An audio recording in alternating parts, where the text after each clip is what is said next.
Bonjour et bienvenue sur la chaîne du chasseur d'étoiles de midi, chaîne de réflexion et d'humour sur les 12 coups de midi. Alors par rapport à l'étoile mystérieuse, il y a beaucoup de gens qui gueulent par rapport au dojo, parce que c'est vrai que bon, le dojo c'est parce que donc Camille Cotin a fait une publicité donc au Japon, donc il y a beaucoup de gens qui ont dit bah, franchement pour le Japon ils auraient pu trouver autre chose qu'un dojo, parce que la plupart des gens qui cherchent les étoiles mystérieuses, franchement un dojo ils cherchaient donc une personne qui faisait du karaté, du judo, n'importe quoi, et en fin de compte ils ont trouvé que c'était honteux. Bon, c'est pas grave. Aujourd'hui c'est la Nive de Denis Brognard, donc je sais pas si ils vont en parler au coup fatal. Jean-Luc Reichmann était content, voilà, dans le décor de l'été. Le maître de midi, on n'en parle pas. Le truc qui m'a trop fait rire, l'étoile a été trouvée hier. Et Jean-Luc Reichmann a dit non, mais c'est aujourd'hui qu'il faut téléphoner. Ah bon, mais les gens qui ont appelé hier, vous l'avez eu encore dans l'os, bah voilà, donc bon, bah tant pis pour vous, hein, si vous avez appelé. Donc voilà, mais comme vous savez, hein, regardez ce qu'il y a décrit en bas, règlement et conditions de remboursement sur MyTF1. C'est-à-dire que si vous téléphonez, vous pouvez vous faire rembourser vos 1 euro, mais bon, comment dire, si vous êtes comme moi, vous êtes procrastinateur, et puis que vous dites, ouais, je le ferai demain, je le ferai demain, puis du coup, vous faites jamais, donc du coup, bah, vous perdez vos 1 euro ou plus si vous appelez plus. Au coup d'envoi, la première question, quel sport traditionnel se pratique avec une chistera? Donc bien sûr, c'était la pelote basque. Alors là, je vous présente les invités du jour. Mais alors comme c'est les invités qui avaient donc l'étoile mystérieuse et qui ne me l'ont pas dit, donc je refais comme hier. Donc alors nous avions donc la dame avec les fleurs qui est venue avec on s'en fout. Après vous aviez donc bon, ça va, on peut rigoler un peu. Après, donc, vous aviez le monsieur avec c'est quoi, c'était une chemise blanche qui était venu avec on s'en fout. Après, donc, vous aviez le monsieur avec c'était quoi, c'était une chemise orange qui était venu avec on s'en fout. Alors, la première question pour la dame avec les fleurs que ne supporte pas de voir la chanteuse Weshden, eh bien, c'était une crêpe avec des trous. Et vous savez quoi? Eh ben, on s'en fout. Ensuite, aux États-Unis, à quoi sert la règle du petit pénis? Eh bien, c'était à éviter des procès, donc il est passé à l'orange. Après, que nous apprennent les vidéos TikTok référence avec le hashtag étiquette? Eh bien, c'était à se comporter en société. Pour gros, dans quoi résidait la force du héros biblique Samson? Donc, bon, bah, c'est qu'il aimait bien les chansons de Dalida, hein, Samson et Dalida. Donc, c'est bien sûr, c'était la chevelure, toujours une question facile. Quel duo d'humoristes se qualifie de Daft Punk de l'humour? Donc, je crois que c'était les Baudins. À Taïwan, que font les artistes embauchés lors des funérailles? Ah, ça, je le savais. Donc, il a dit donc il remplaçait donc la famille. En fin de compte, pas du tout. Ils font des striptease. Donc, j'ai pas le droit de mettre une photo de striptease sur YouTube. Donc, dommage parce qu'il y avait des photos qui étaient assez rigolotes de striptease taïwanais. Donc voilà.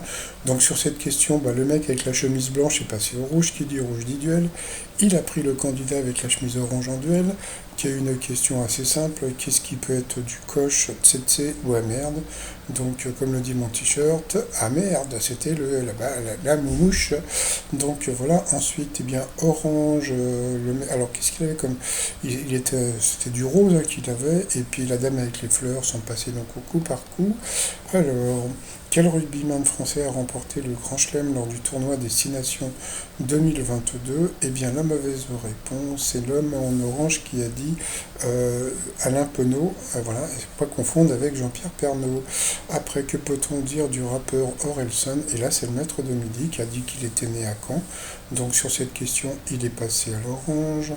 Ensuite, eh bien, il y a encore des gens qui ont offert des bonbons à Jean-Luc Reichmann. Je me suis dit, putain, c'est pas possible. Arrêtez de lui offrir des trucs à bouffer, il va les bouffer sur le plateau. Eh ben non. Donc ils ont envoyé donc les bonbons dans son bureau. Donc bon, vous avez eu du bol. Ensuite, quel opéra est bien associé à la ville dans laquelle il se trouve? Eh bien, la mauvaise réponse est encore le maître de midi qui l'a donné. Donc voilà. Et le Teatro Colonne à Madrid n'existe pas. Donc sur cette question, il est passé au rouge. Qui dit rouge dit duel. Il a pris Monsieur Orange en duel, qui est tombé sur une question, bah, comme d'habitude, hein. Quand le maître de midi passe au rouge, donc le candidat en face a une question difficile. Et sinon, quand c'est le contraire, il a une question facile. Donc la question était, en 1975, qui nous chante Champagne? Donc voilà, donc bon, il y avait le piège parce qu'il y avait la fameuse chanson de Jacques Higelin sur son album qui s'appelait Champagne, que j'ai chez moi et qui a été dédicacé par Jacques Higelin.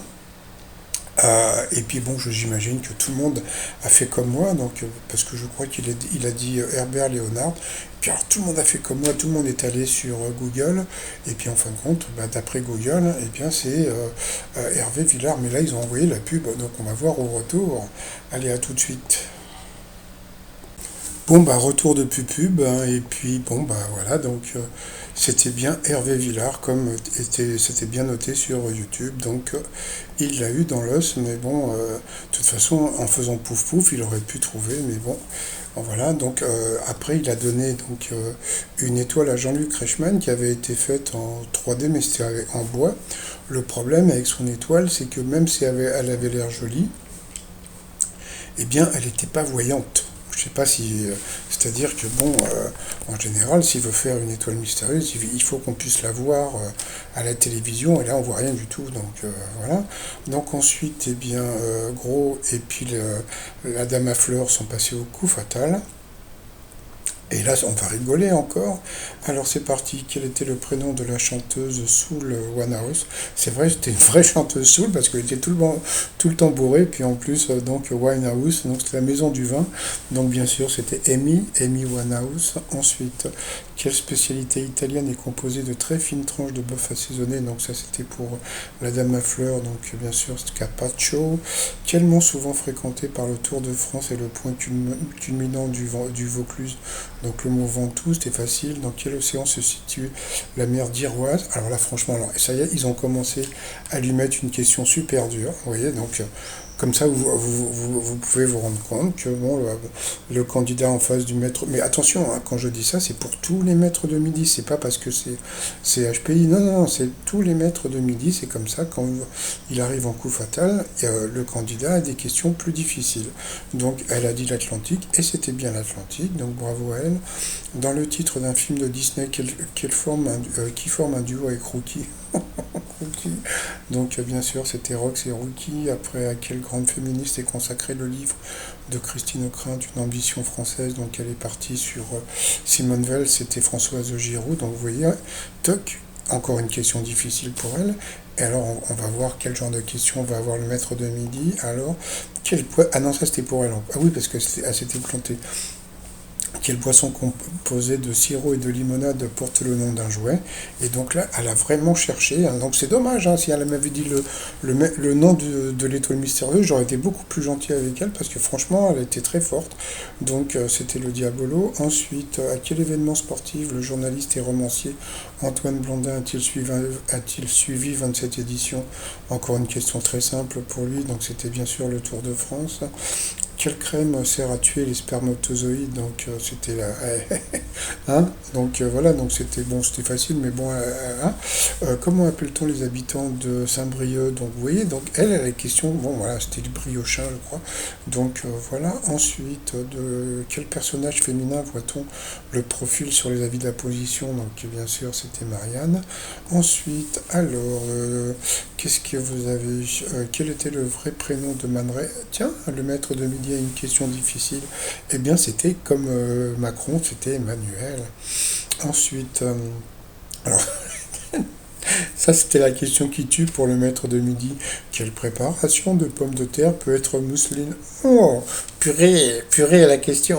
Donc bien sûr c'était la purée.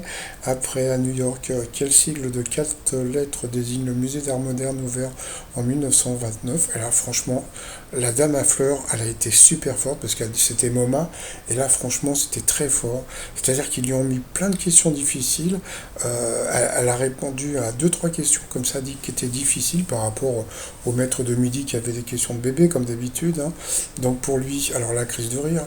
Quel grand quotidien régional couvre toute la région Aquitaine? Je sais plus ce qu'il a dit, donc bien sûr c'était une évidence, c'était sud-ouest, donc bon bah il l'a pas trouvé. Et puis après qu'il danse pratique-t-on avec des chaussures ferrées, donc bien sûr les claquettes, comme vous pouvez voir que des questions faciles. Et puis ensuite pour elle, quelle sorte de longues saucisses panées et servies dans les baraques à frites du nord de la France. Elle connaissait la réponse, mais comme vous pouvez voir, elle n'a pas eu le temps de répondre, donc bien sûr c'était les fricadelles. Donc bah voilà, elle l'a eu dans l'os, donc voilà. Et lui, donc voilà, donc il nous a fait genre j'ai gagné, je suis très fort et tout, etc. Mais comme je dis, c'est-à-dire que bon, bon, comme je vous ai dit, il a été éliminé, donc mais je trouve que bon, il devrait quoi, il aurait dû être plus humble pour qu'on puisse un petit peu plus le comment dire le respecter. Vous voyez?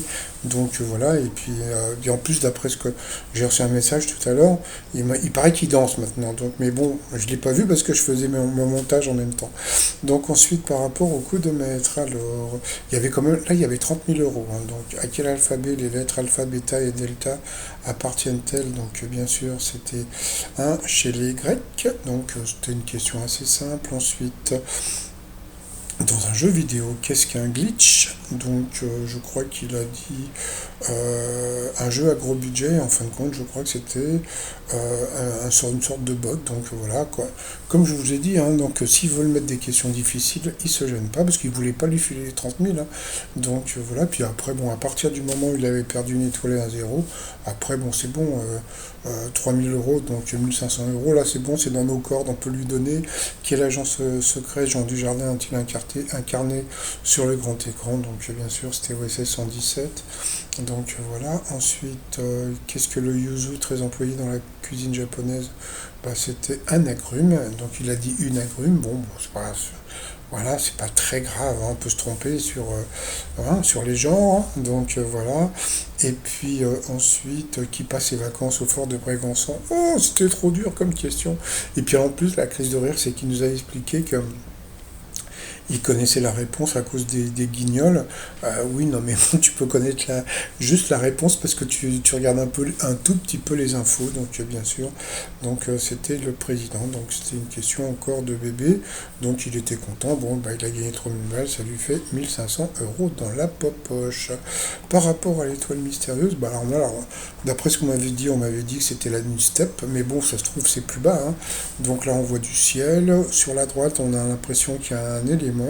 Donc bon, et puis regardez le nombre de cases. Donc jusqu'à présent, j'avais demandé aux gens de m'envoyer l'étoile mystérieuse, de me dire qui était dans la prochaine étoile mystérieuse. Mais comme c'est l'étoile de l'été, je pense qu'elle n'a pas encore été trouvée parce qu'il y a trop de cases. Vous voyez, là, il y a beaucoup trop de cases. Donc là, on va rigoler parce que je pense que pour l'étoile mystérieuse, on va chercher. Donc ça va être assez rigolo, surtout que s'ils nous balancent encore des indices à 2 balles. Donc là, alors il paraît qu'il va y avoir un parapluie, donc bah, on verra plus tard. Bon, sinon, t-shirt du jour, bah, mon t-shirt, là j'en ai vendu encore 2 hier, c'était t-shirt de chasseur d'étoiles. Et puis pour la fête des pères, le t-shirt du French Lover, hein, bon passons, sur le site 3millions.com. Et puis sinon, bon voilà, donc 76 000 et des poussières, donc bon, bah voilà. Franchement, j'ai rien à dire, ni de bien ni de mal sur lui, ça va être de midi, donc bon, bah, franchement, heureusement que Jean-Luc Reichmann et Z sont cool, parce que sinon, il y a des moments, hein, c'est pas super. Hein. Allez, je vous souhaite une très bonne journée, et il paraît que la semaine prochaine, ça va être la canicule, donc on va rigoler. Allez, bye bye.